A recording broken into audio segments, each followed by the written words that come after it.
Um, yeah, so I was going to make this joke about how I'm actually here to talk about the granulars and the history of unshielded twisted pair. Um, but that would set the bar low, so anything I do after that should be better. So what we are going to do is start. So the event that we've all came here for, got to keep them separated, the words of Offspring. Wait, but do we though? Maybe not so much. So let's find out with Takko the Boss. That's me. So first off, just want to do a quick intro. Who is this guy? So who am I?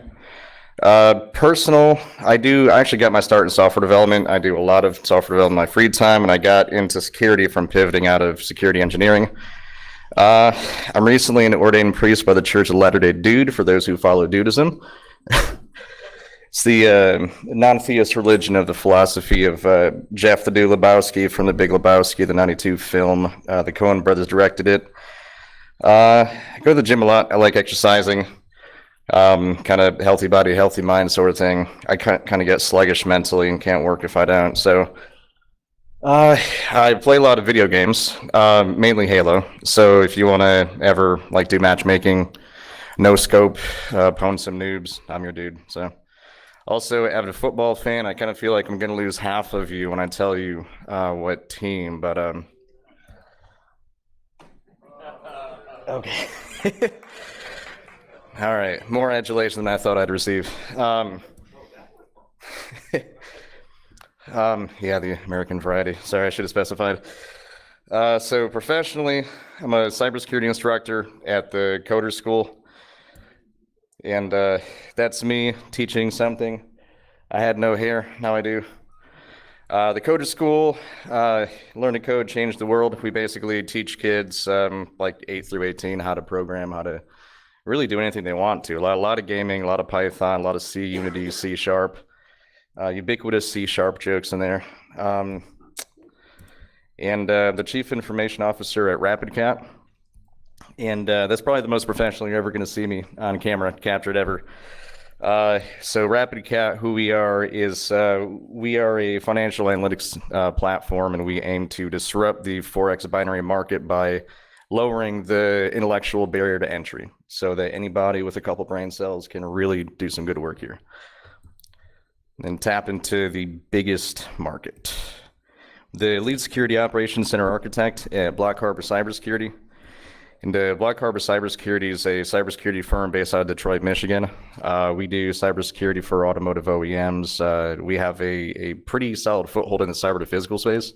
So everything that constitutes a cyber action to a physical reaction, that's what we do.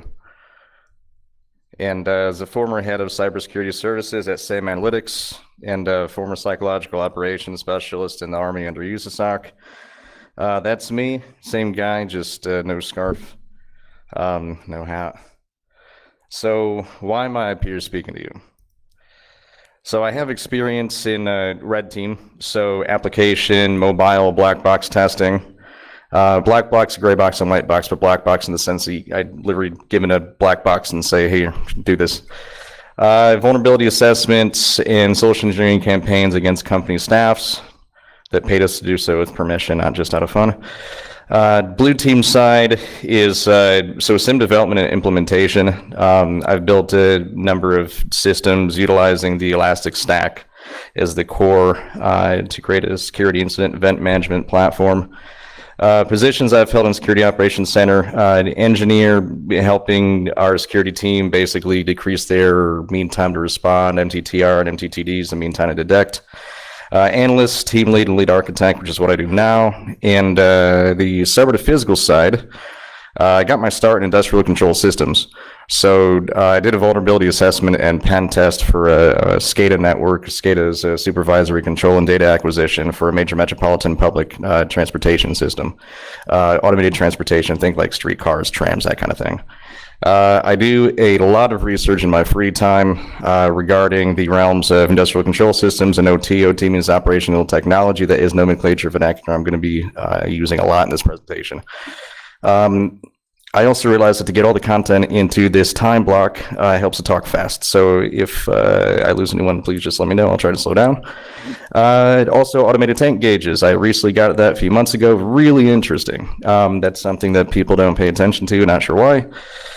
And what one I talk about? Product promotions. I don't do a lot of product promotions. I talk about products. I try not to because I feel that if I do, that's going to take away from the substantial air that I'm trying to get across. I don't want to become too much of a salesman. The minute granulars of NERC. Crap, hold on.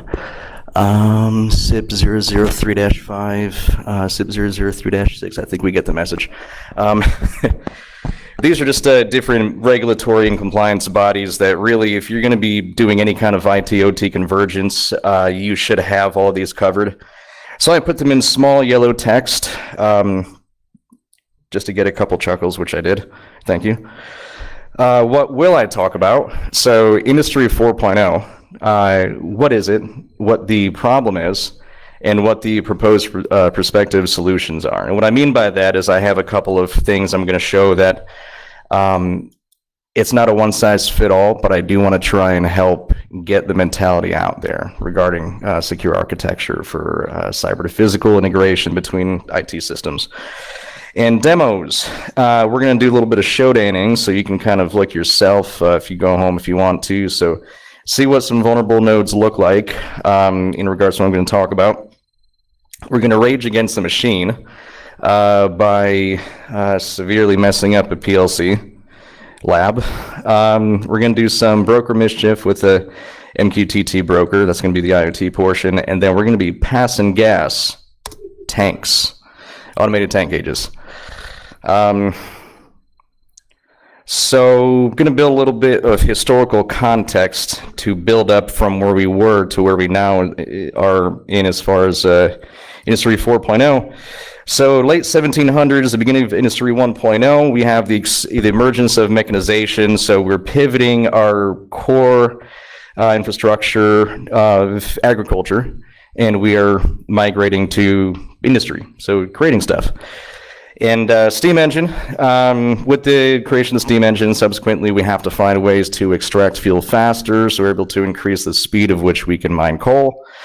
And that's, technological introductions and advances, all that stuff. And so material, human-driven exchanges, being able to transport people, from take a trip from one place to another. Also goods, things that expired, like meat. And so this also created the foundational blueprints of how we have factories and industrial facilities today, in a sense. Industry 2.0. Late 1800s, bless you again. I feel like that last one was on purpose. Where was I? Yes, new energy. And so gas, oil, electricity, the introduction to the combustion engine, that kind of drove the steel industry to have to increase to create more combustion engines. New communication, telegraph, and telephone. These are groundbreaking communicational achievements that allows messages to be relayed from one place to another. Obviously, new transportation, automobile, and plane. We have Industry 3.0. So the late 1900s, 1969, so long ago, and we have the introduction of new energy again in the form of nuclear. We have new electronics, so transistors, microprocessors, all that jazz.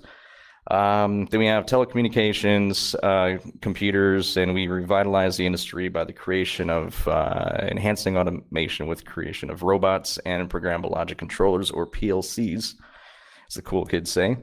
So now, where we are in now is Industry 4.0, right? We have all this crap going on. So the 9 pillars of Industry 4.0, as it's known now.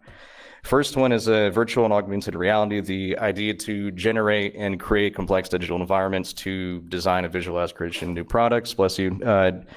Additive manufacturing, that's actually really cool, is you're transforming how manufacturing is done. Normally you start off with the source material and you whittle away and you chisel until it becomes something that you want, right? Like molding it, really. But this way, using 3D printing of numerous materials, you're actually building from the bottom up. So you're starting with that. And that's really cool because you don't waste materials. It's pretty exact. Internet of Things. We all know what IoT is. Does anybody not know what IoT is? Cool. Omnipresent network. Everything's connected. Peripheral intelligence. Tracking behavior for real-time monitoring analysis. Big data. So you making new standards for data management by repeatable processes that can be, integrated into multiple environments. Predictive analytics, so statistical algorithms, machine learning, cloud computing. So we all know what that is. Advanced simulation, being able to visualize and simulate processes to get the output and then, kind of see what works, what doesn't. There's more to it than that. I'm not doing enough justice. Autonomous robots that can think, act, and react. And universal integration. So this is a really big one. Communications between different systems. It's kind of a broad one, but it's going to play a part a lot in this presentation. And cybersecurity, because for Industry 4.0 to grow and become something else, you need to have things secure. So if things aren't secure, you can't really expand. So here's the problem as it's seen in the industry, as I see it. We have a large influx of companies and entities that are rushing to meet this industrial relevance, right? So organizations, companies, entities want to meet Industry 4.0, be able to take part in these interconnective exchanges. And with that being said, the creation and development for tools in the realm of cloud management and analytics and all that kind of stuff come about. So here we have connected production. I don't know if that's a company or that's just a tool name, but that's an industrial control system dashboard. We have here a home IoT dashboard, just a little sample. It's got a light switch and temperature and all that. And then we have a ATG dashboard from Same IT Solutions, just to be able to look at tank status and all that stuff. And the process kind of goes as follows. Pretty much any meme that you see in here, I sat down and created. So it might not be that funny, but I hope. Starts off with the organization putting their stuff on the internet. Is this IT-OT convergence? Just imagine there's a question mark there. I forgot to add that in. And then that turns into the organization. The organization and the ball is a cybersecurity, right? So the ball's been dropped. Like lots of balls have been dropped by lots of organizations. The ball's been dropped. And then they end up falling flat on their face. That's what happens. So to get into some scary stats, I leveraged Shodan just like 20 minutes to gather some numbers here so I can try and relay. So, get it, scary movie. ICS OT devices. There's a few categories of these that I found. So, Modbus, PLCs utilizing the Modbus protocol, over 20,000 of those. Siemens devices, either S7 PLCs or SCADA devices are over 19,000. PLCs or devices utilizing the DNP3 protocol is over 500. Same thing with Tritium, but it's 35,000. And BACnet, almost 20,000 or 19,000. GE Industrial Solutions, 78. That's actually a little surprising to me because they've been trying to get out there with their products. And devices utilizing the IEC 607.870-5-104 protocol. That's over 1,100. These are all just, when you're working with PLCs and OT devices, you can have different protocols, but it's just, like I showed you with all my pictures in my intro, different hat, same guy, right? So IoT, MQTT brokers. So MQTT is a protocol that a lot of IoT devices use to communicate, machine-to-machine communication. So specifically, I believe I did Mosquito. Mosquito and ActiveMQ are the two most prolific and ubiquitous ones out in the wild, but I did MQTTs because it's easier and I actually see it a lot more. So it's about 79,000 and that's a lot. And automated tank gauges, a whopping $5,000, but that's still a lot for regarding the countries that you can see are filled in red. I forgot what was next. Oh, yeah, so we're gonna go ahead and do some showdating. Just a couple things. So growing up, my home state of Connecticut, didn't really have a lot of television stations to watch because we could never afford cable. So a lot of things I watched were cooking shows. I'm a huge fan of TV Magic, so I have some TV Magic pre-prepared showdown things set up. And this, I'm not going to spend a lot of time in it, but just to show you where to look, is how I gather the stats. So there are a large amount of protocols that are utilized, and we can see here. So as long as we don't do anything after just looking at the showdown information, we're good. So he currently overloaded. I guess that answers the question here. Okay. That is odd. So if I can't load this, oh, there we go. Yeah, sweet. So let's take a look nearby to where we are, see if there's anything in either Chapel Hill, Durham, or Raleigh that is openly exposed. Should just take me a few minutes, maybe like one. Let's see where we are. Okay. That's nowhere.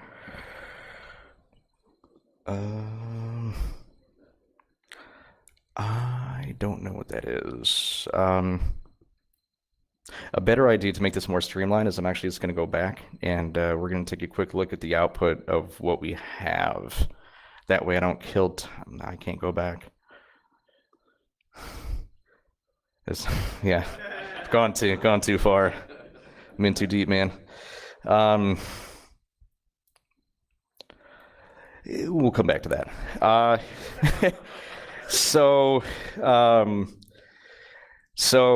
Port 1883 is normally what MQTT uses, but there's also a couple other things that use that. So I had to parse with the string of MQTT in the output. And so we can see right here, whatever this is in Yulong, Hong Kong, this is most likely an IoT broker utilizing, is probably Mosquito, because one thing I've noticed too while doing research is a lot of the Mosquito brokers, these are called topics. So these are like, think of them almost like directories for a command. So broker clients maximum, a control command might be control, give it an integer, it might increase the maximum, something like that. I'm not an IoT expert, but I understand enough of MQTT to know how to leverage it in a not so good manner for professional purposes only. And so this is most likely a Mosquito broker, because they normally begin with this $sys. Someone can correct me later on if I'm wrong, because I'm not always right, but most of the time. So here we go. ActiveMQ, you can see it begins with the ActiveMQ string. That's how you know it's an ActiveMQ device. Then you have your different topics after here. Not going to get too much into that because I've got a lot more to cover. But yeah, so gas tanks. Let's go ahead and see gas stations near us that are openly. I really hope this works. If it doesn't work, I'm just going to go on to the next thing. So let's go ahead. We see a gas station in Raleigh, North Carolina.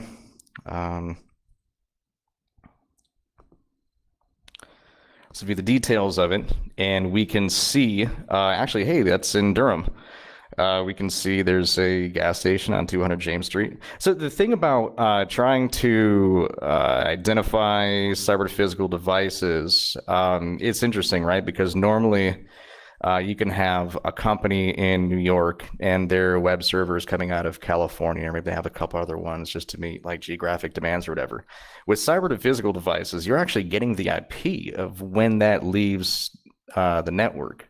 So you're getting, if it's in, so it's located in Durham, but we saw where it was geographically with the lat launch, whatever Showdown uses. We saw that in Raleigh. So whenever that that last hop that goes to the open internet after it leaves whatever ISP boundaries. That's where we see it at. So it's a not super far away radius. But anyways, what we can see here is this is an automated tank gauge that is open on the internet, probably so that some company has an ATG manager that you can log into and view all this information. Essentially what this is, Root is a automated tank gauge that is prolifically used in a lot of places. And when people want to do remote managing of it, they open the port 10,001, and it's essentially a telnet engagement from there.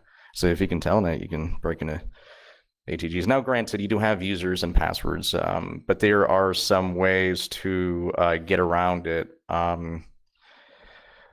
mean, you can try DOSing the 10,001 port and then keep trying to log into it while it boots up. Because I think the password, the user authentication, whatever's in it, I think runs last, something like that. That's something I came across during research. I never tried it because the whole legality thing, but so yeah. Yeah, that old bugger. So what I'm gonna do here is I created a tool called Rapid Fire. When I did my first industrial control, that's the wrong one. Hold on. I'll just do it from here, whatever. Give me just a second, guys. That's not a command.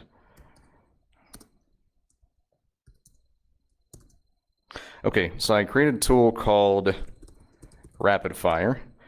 I created it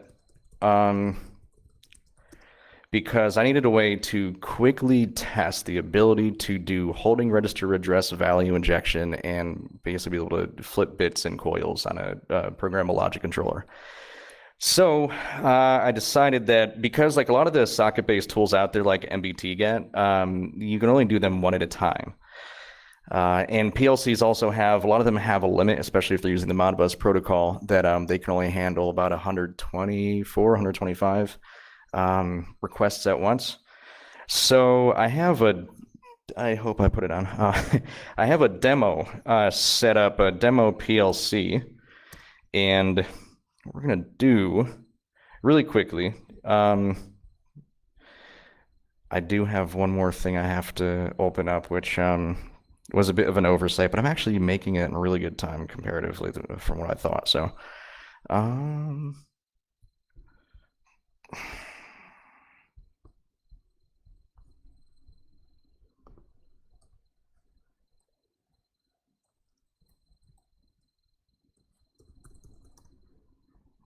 okay. I'm gonna go back to here, go back in here. So what I'm gonna do is really quickly just show you when we query the PLC and ask it what it has in it. I can show you what that output looks like. If I'm okay. Give me just a second. Okay, so right here we see if we got a watch command that is gonna run an MBT get query to our demo instance. So right now we can see these are holding register address values. Honestly, from the outside in, we have no idea what these mean. These could be temperature settings. These could be, I don't know, the weight of something, right? These numbers look arbitrary, but believe me, they're not. They mean something to that particular device. And we're gonna go ahead and, can I split? Here's what I'm gonna do. I'm gonna go ahead and split this. Split it with that. And then I'm also gonna go right here, do the same so we're going to have this kind of on the side so we can go back to it after we do the exploits, so I can show you what that looks like. And all right, so here's another MBT get watch that's going to look at the coils, so just zeros and ones, right? Zeros and ones. That's the result of whatever ladder logic that you assign to that particular PLC for the functions that it oversees. It would be like me to just lose where I was. Here we go. Okay. So we've all seen what that output is there for watching the holding register address values in the coil. So now we're going to get into Modbus module, and we're going to use the SMOD framework. Nope. Yeah, so there's some bugs in here where it doesn't go right back to the menu, so you're going to see me control seeing a lot. That's supposed to say stuff doer, because I use it to do stuff. So we're gonna use what is going on?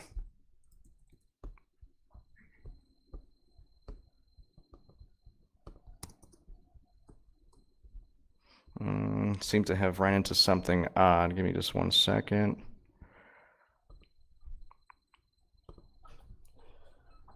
If not, I have a video, so. Oh, hey, so when doing this, you should plug in your laptop.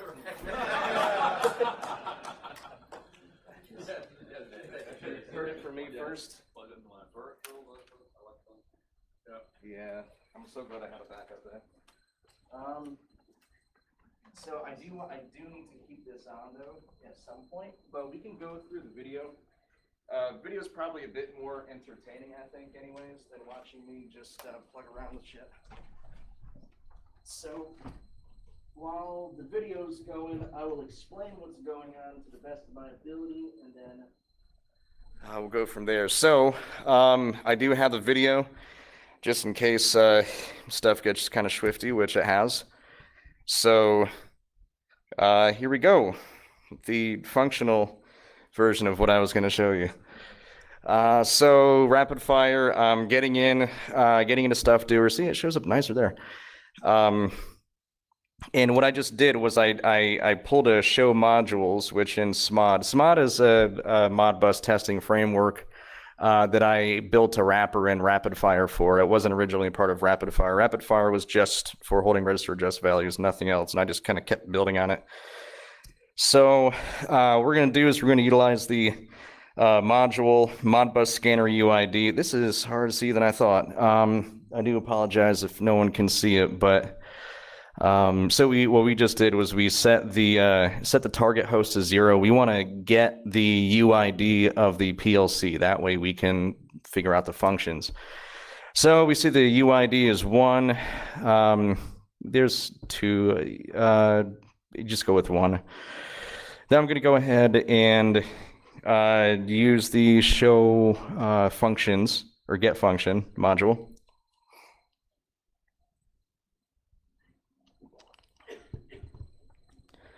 And then we show the options. We're going to set the R hosts again, and then we're going to take the UID that we just got, and we're going to put that in there as well. This is, I mean, if you work in Metasploit or anything, this framework looks familiar, how to use it.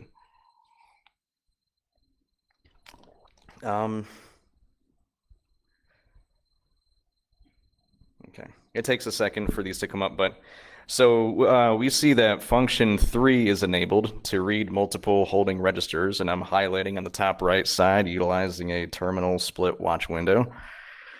We can see the different holding and register address values there. And then function code read write multiple registers. That should foreshadow some things, I hope. And give it a second, it stops. Eventually I stop it. Function code 1 is supported, which means it's on, which means we have the ability to read from an external location the bits in this coil. And then function code 15 is being able to write multiple coils. Some more foreshadowing there.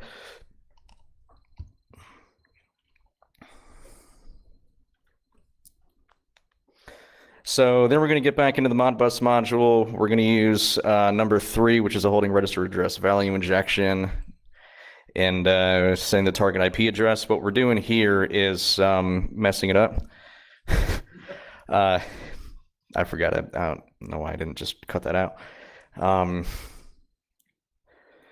So we're doing the same thing again, putting in the, home. Now, again, we have the holding register, sorry, the PLC can only handle a certain amount of communications at a time. So that's why we're setting a start and end address.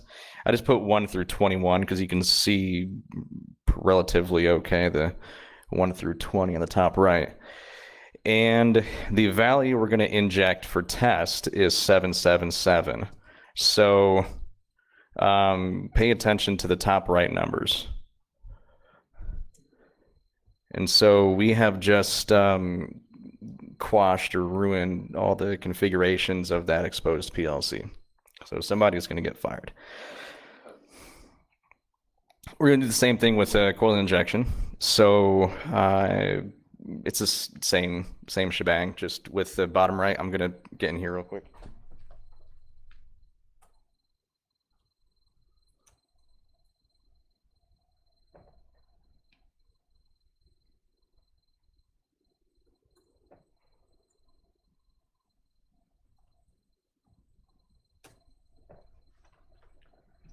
So glad I took this video. All right, so the next thing that we're going to be doing is, if this turns on in time, I'm probably just going to migrate back to the thing so I can explain and highlight things. Actually, no, I have it in here. So pretty much what we just did, here was we enter the MQTT target, and what happens is that broker that we target, we're saying, hey, give me all your topics.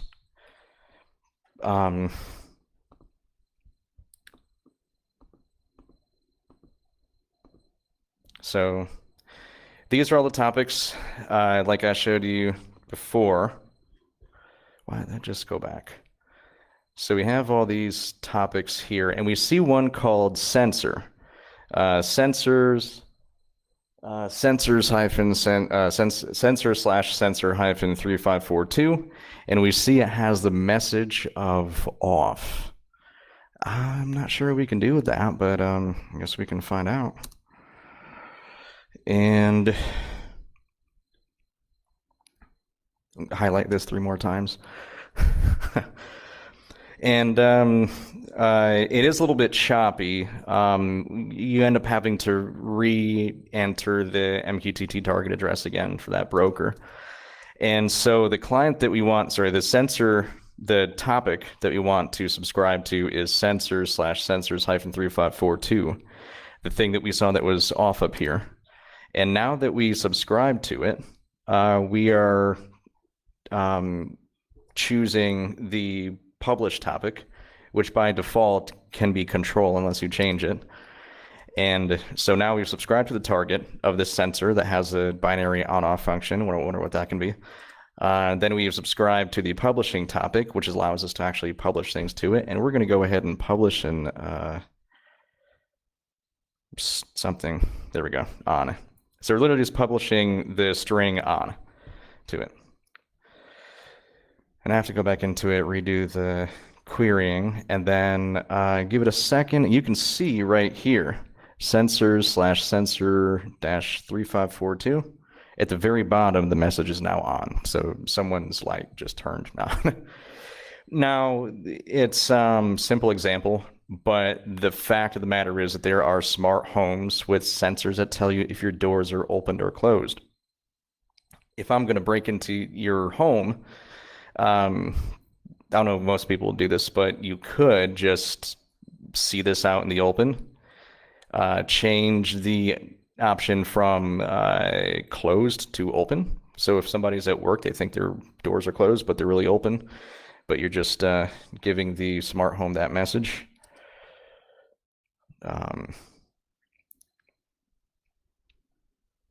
Yeah. So that's that. Next up, we're gonna, hold on, I'm getting ahead of myself. This is where we're gonna do the automated tank gauges. So the automated tank gauge, creating a fake one is, sorry, creating a sample one is really difficult. So I went with a gas pot.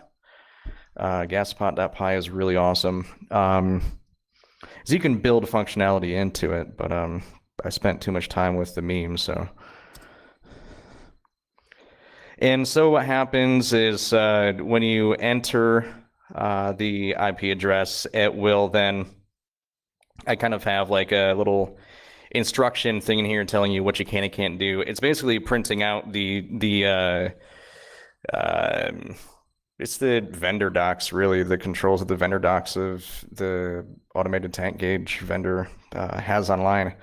So you can see here, we start all commands utilizing a break A and then an open square bracket. And then any 3 numbers after that is a command code, and the 00, I have no idea. It's just something that's got to be, at the end of that. So we're going to go ahead and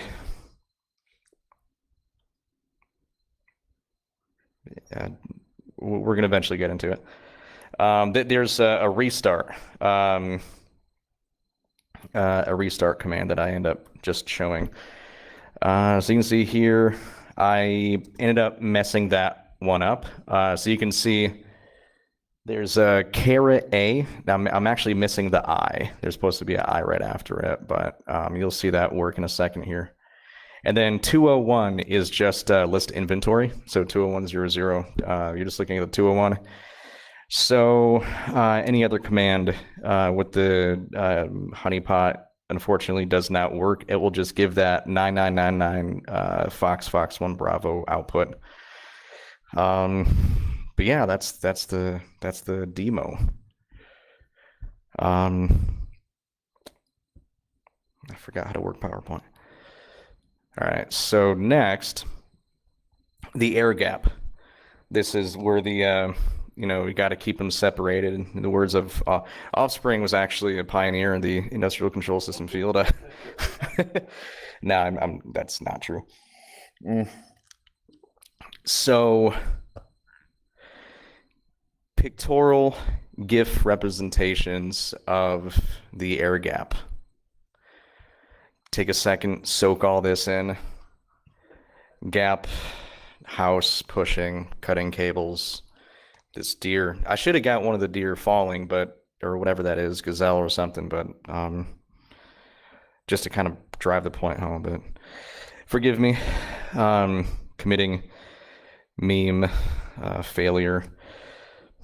So the typical traditional mindset of the industrial control system admin is keep your OT, keep your operational technology off the interwebs. Don't do it for any reason. Industrial relevance, don't do it. But that's not sustainable, you dingus. If you want to be relevant, you have to end up playing nice with IT. And that's what it comes down to with cyber physical security, is learning how to integrate securely. So you can't just sequester yourself off into a cubby hole, because then you get stagnant and you're not able to grow.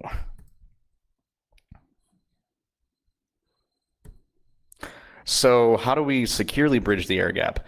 What I'm going to be getting into here is something that I have presented before at another conference. It's regarding secure architecture in an industrial control system or OT environment. But the idea being that what you see here can actually be kind of, remolded or customized for another. So like this industrial control system, you might be able to come up with a way to adapt and pivot this to an IoT setup or something like that, right? So that's the idea. So I don't want anyone to think I'm just being a one, view here.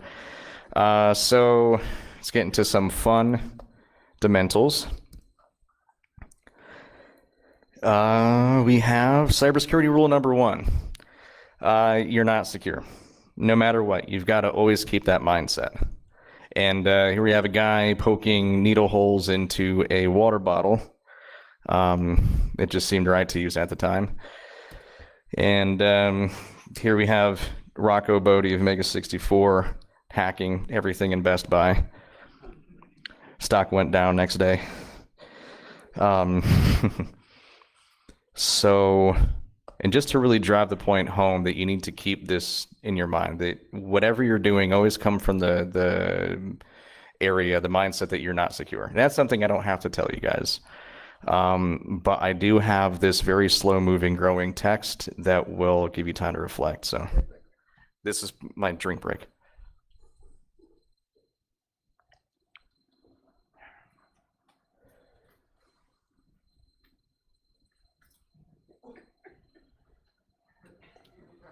All right, that's enough. It gets rather big, takes up, yeah, there we go.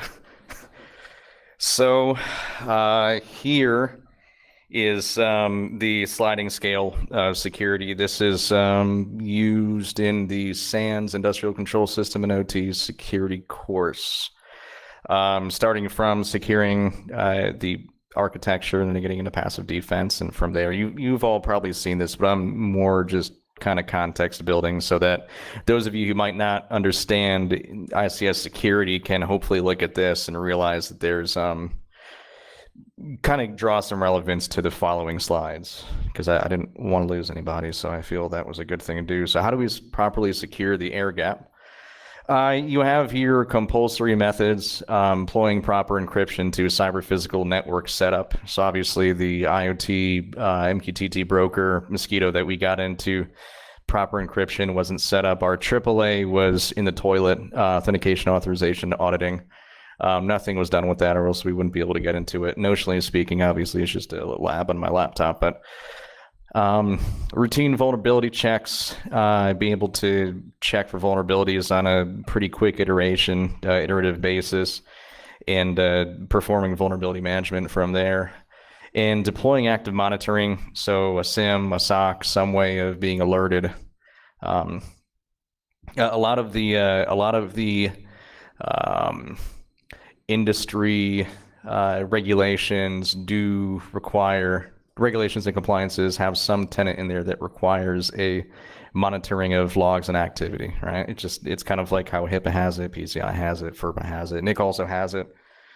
Not NIC, NERC, sorry. So continued, how do we secure the network architecture? So through architecture, it's a bit redundant. I could have gotten rid of that subtext there. And so quick time check. I'm going to be going through these pretty quickly. For this example, this green box right here is going to represent a SCADA device, which is a supervisory control and data acquisition device that's in charge of monitoring, and managing different PLCs. And this cloud logo right here is going to be the remote magical analytics thing, right? So this is how a simple architecture can look. You've got your control points and monitor points. You've got your PLCs, which hold domain over that. Then you have your SCADA or MTU, which will hold domain over those PLCs. So you can obviously pick up that there's a certain semblance of hierarchy here in cyber physical and ICS OT networks. So we do a little bit of threat modeling at a very simple, easy level. So what are we building? Architecture. I just showed you. What can go wrong? Just assume that everything's going to go wrong when you're doing your threat modeling. So incoming communications of any kind can compromise a SCADA or PLC that's exposed, only because they are so rigid in the ways that they are built that if you give it anything it's not expecting, it's not good. And so here we have this blue dashed line representing the area of trust here. So going out, we can trust that, but coming in, we can't. So what are we going to do about it? We want to protect the SCADA network from unsolicited incoming traffic. And how we do that is, don't do this. Don't just connect your device to the internet. I forgot about that. Don't do that. So here we go. The purple dashed line will now represent the trust barrier in this particular diagram. We see here the addition of a bright blue, almost cyan box. What this is It's a data diode or a unidirectional gateway. Only a few companies actually make these. The idea is that you have a one-way outgoing data diode that lets traffic go out, but you can't come in. So do we do a good job enough? So test. Do we do a good enough job? I can't English right now. So test it, right? So try and get somebody on the outside to just send crap to it. Arbitrary or valid traffic. So now I'm going to get into, these are the prospective proposed solutions, which again will not work in every environment, but the idea is to think securely. So I'm going to give you my ideas. So here we have SCADA Cloud Analytics, which is sitting in the cloud somewhere. We've got our switch right here with our two different networks. So we have a specific segmented network just for the OT, then the IT, component of the organization. And a simple way of looking at it is if you really want to do that without having traffic come in, these are examples without using a unidirectional gateway, by the way, because unidirectional gateways are really expensive. And it's also not a perfect solution because you can also, there are reasons that you'd have to do updates to whatever's on the OT network, or you'd have somebody on the outside that has to do some kind of maintenance, right? So there's a configurational something that you can actually allow it to accept traffic at certain times, right? But the idea is it's always supposed to be off. So what we do is we have a relay server from the OT network to the IT network. Then we have another high-level model here. We have a relay server with a one-way VPN connection from the OT network to an independently segmented network that is also separate from the IT component. And then that goes out. But now we're going to get to the granulars of it. How are we doing this? We're setting the one-way VPN connection over a network trunk. Network trunk, for those who don't know, is basically a configuration on the switch or network device, basically saying that, hey, this IP from this subnet can talk to this IP from this other subnet, but nothing else.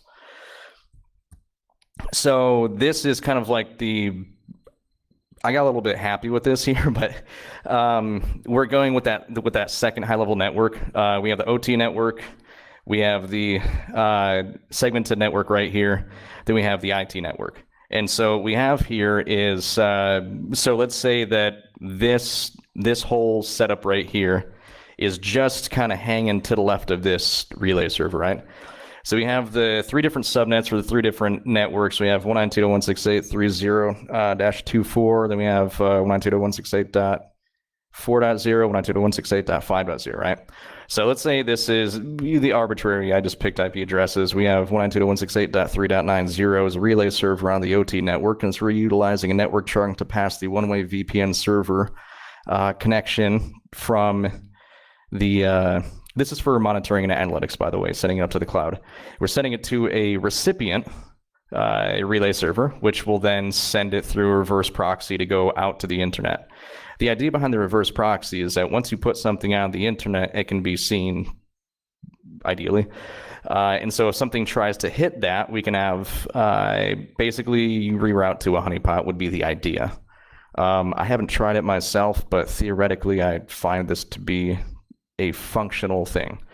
And then the honeypot will also, so we have this NID server right here, which is probably just running Suricata or something, and then we can also forward honeypot logs to find out what's going on, that we were feeding all this intelligence into this, and we can realize that, hey, there are these people trying to get into our device, right?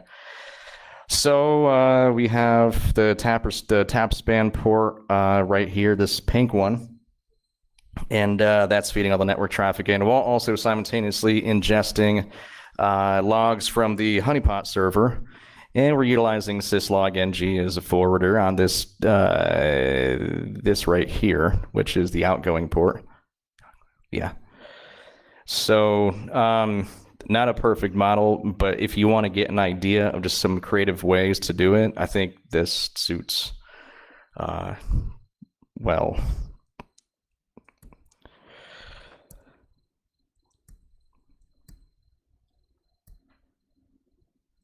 Okay, so we're going to go ahead and go through a quick scenario where we have an industrial control system set up.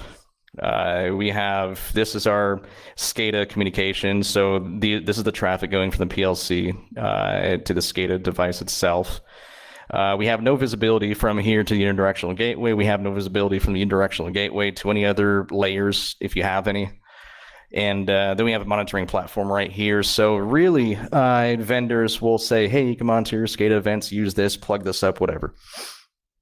We have an employee, he's kind of a disgruntled employee, right? Like he's been asking for a raise for like a year now, and he keeps saying no. Texts us too much, checks personal emails, takes phone calls. So he kind of gets ticked off and becomes a criminal. And so what he does, he has direct physical access to the SCADA device, and he plugs in a thumb drive and flips it around, basically turning it into something that it shouldn't be, right? In this case, it talks to a remote server, which then installs. So notionally for this, the attacker has also done something to the unidirectional gateway that allows it to then accept incoming traffic. So the remote server can do something to that SCADA device. And now this guy has a, I don't know, Bitcoin miner, right? So we had this powerful SCADA device that's just sitting there mining Bitcoin for him. It's just one example. It's contrived. But so try and get visibility in those areas. We're reaching towards the end of this. So then monitoring. So we've all seen this Hackers movie, Zero Cool, all that stuff. Animatrix, these are just really tropey pictures I wanted to put up. So yeah, don't be scared, be secured. For those of you who watch Practical Jokers, I've got credit here. All the industrial control system research has been done by myself. That's me at the North Carolina Modern Art Museum looking at a dangly shit man. And in regards to the IoT MQTT, I don't know this guy, but he has stevesinternetguide.com and is really good if you're trying to get into IoT stuff. So thank you, Steve, wherever you are. I think he's in the UK, actually. He's just hosting providers from there. And as far as the automated tank generation is concerned, Eric Zhang, otherwise known as Eric Zhang, he has a handle that I forgot to put in here. Sorry. He wrote an article that got me into automated tank gauges. He was one of the first dudes that exposed it. A lot of people came after him with it, but oh yeah, so I wanted to wish y'all a early holidays here, because everybody gets rapid fire.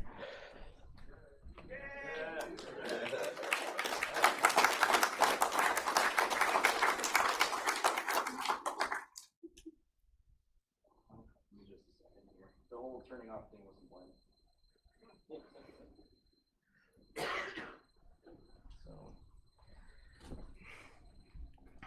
I have everything set to push to Bitbucket. We'll just see if it doesn't crap out on me.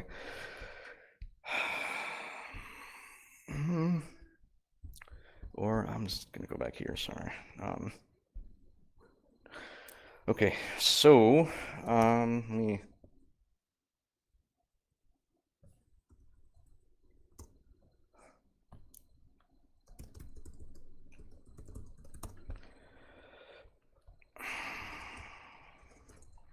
Oops.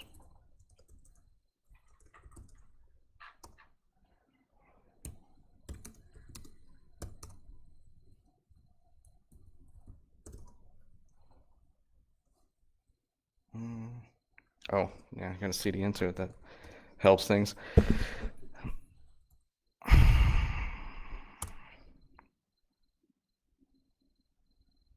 Fingers crossed, okay. That's good. Commit, and then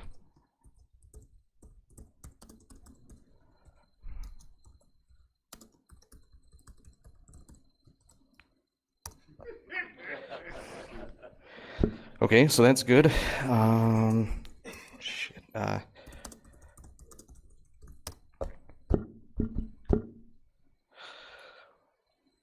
this is one of the few things that have seemingly worked. Wait, I'm not going to talk too soon. Okay, there we go. So we have, if I refresh this right here, should be able to see it. Oh, golly gee, there we go. All right. So, yeah, this isn't just me being nice. I actually need help with this. So. Yeah, so oh yeah, bonus is yeah. So the Bitbucket repo, that's it. Take a second, take the picture. I'm pushing it. We're pretty much done. It's my email, so go ahead and email me if you want to be someone to work on rapid fire. Twitter me, Takko the Boss. Instagram, Takko the Boss. And it's really just a bunch of like Star Trek, Deep Space Nine pictures I put on there. So now, yeah, cool. Questions? Oh, yes, you. Unique directional gateway that you referenced, is that software-based or is there truly authorized layers? So there are, from what I've seen, choice number two. You can make a software-based one, but the idea is that having the physical one you'd have to do stuff to it to make it. There are physical and software. Okay. They're one-way fiber NICs. So you have a card that's only capable of sending and a card that's only capable of receiving. So with that, are you limited to only UDP traffic? Yeah. Yeah, because there's no way for it to talk back. Should have had you up here, man. Actually, I had no idea what it was. When I started working at our company, I dug an old Pentium 2 server out of a rack somewhere, and I was like, why does this have a fiber NIC? And I Googled it, and I was like, oh, well, we're missing the other half, so that's cool. All right. Does anybody else have any? More complex ones that will do responses on behalf of the client behind the hardware base. So it's not just transmit or receive, but they're very expensive and they're very single. You got my email, right? Okay, good. All right, cool. We'll talk. Is that a hand up? I can't. No? Okay, there was a glare. I couldn't tell if that was a hand up. Cool. All right. Yeah, that's it. Thank you very much.